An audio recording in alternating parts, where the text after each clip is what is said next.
What are you hearing? What's going on? I know that I'm not going to ask you what's happening in that room, although if there was some other journalist, they would probably tell me that I know exactly, but nobody knows. So what are the sense you're getting? I think the sense that I'm getting, the vibe is very positive, I should say. There is some positive feeling because already the information that we have, Pakistani Prime Minister met with both the delegations, and in both those meetings, Prime Minister Shehbaz Sharif stressed the need for constructive engagement between the two sides because that is the way forward. That's how we should go about. So overall, of course, let's see how. Now the big question is that since whether the two delegations will come face to face or they will talk through Pakistan. I believe that they are already talking, and I also have to say that I'm sure that since this, the high-level delegations arrived in Pakistan late last night or early morning today, but I'm sure that they must have done groundwork already. Officials must have been meeting, trying to sort out or iron out some of the details and what would be the low-hanging fruits, because we have to understand that this is a very complex, complicated issue between Iran and the US, and expecting a dramatic breakthrough in one sitting is not possible. I agree with you. But if they agree on some kind of a framework, a roadmap, and extending a ceasefire, giving diplomacy a chance, a further chance, I think certainly there will be something positive. Although I don't think there's any low-hanging fruit. I mean, all the fruit is very high. You can't reach it. It's a very difficult thing, unless I'm missing something. I think it's. I mean, is there a low-hanging fruit? I believe there are. I think, for example, as I said, that if both the delegations and high-level delegations, for example, that from Iran, they traveled to Pakistan despite all the uncertainties and the security concerns, and the JD Vance also traveled to Pakistan. So simply, I think if there were no signs or they were not thinking in a positive framework, that I agree with then you. That I think they would not have traveled. They won't be here just for have a Quetta tea or anything. So low-hanging fruit. Yes. Two. Okay, first you go. One is Strait of Hormuz, and second is the lifting of the sanctions. Because after the JCPO, the sanctions were unilaterally placed by the United States. So technically, what is right now putting Iran behind them is not the JCPO's agreement, which they had already agreed upon. It was actually the US unilateral sanctions. So this is just merely through an executive order he can lift them, because it's an executive order which placed them. So that's one. Secondly, of course, in the Strait of Hormuz is a question of whether it will be jointly shared or will be independently managed. The setting is clear. Iran has said it will be jointly managed. So the next question... Joint with Oman? Not just with Oman. This is what the US president has said, that they want the Strait of Hormuz open with Iran or without.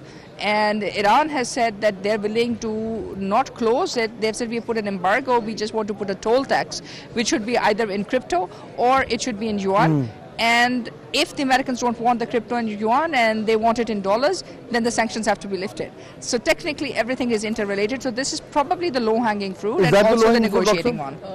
I would believe that there is a lower hanging fruit than what Maria mentioned. Okay. And the minimum notion of successful talks from my point of view is, even if the expectations and demands from Iran and US are not agreed, will be that if they agree to maintain ceasefire in the foreseeable future. You mean extending beyond 2 weeks? Yes. Yeah. If they extend it, that means there is no further appetite or desire to resume or escalate violence. That's the bare minimum that we can get and from that here. is the most important as well. Fair the enough. most critical, number one. And secondly, let me say why I am optimistic about the success of some of these issues is because I believe JD Vance has a greater stake in the success of these talks than President Trump himself. Because of his own political career. Yes, because after 2 years, he is likely to make his political campaign based on, being a successful peacemaker in Islamabad. Despite all odds, he's a young man, he's 41. So he has a lot of politics ahead of him. And so that is what makes me optimistic that his stake and interest, despite being accompanied by is more. He would, I agree with Dr. Saab Sunera, he would, JD Vance, beyond everything else, he would want this to succeed. This is his political future. Exactly, and this is probably the most important assignment of his career. Yes. As vice So president. far, absolutely. And He if has not done anything significant right now. Yeah, and if he can, get in some sort of an agreement. And rise to the occasion. And then So- this will be his arrival on the world stage as a statesman, Yeah. not just as a, So- as a deputy of the So president. nothing more powerful than self-interest. Absolutely. Absolutely. And self-interest. All right, let's talk It's about not a fair thing to say to J.D. Vance. But that's I think he's coming here for the United States. No, I'm not saying at the but he exclusive. has a personal stake in it. Yeah, of but- course. It's a deep matters. process. Yeah. But I would take it beyond that. Biden and Trump both compromised by one conflict, in my opinion.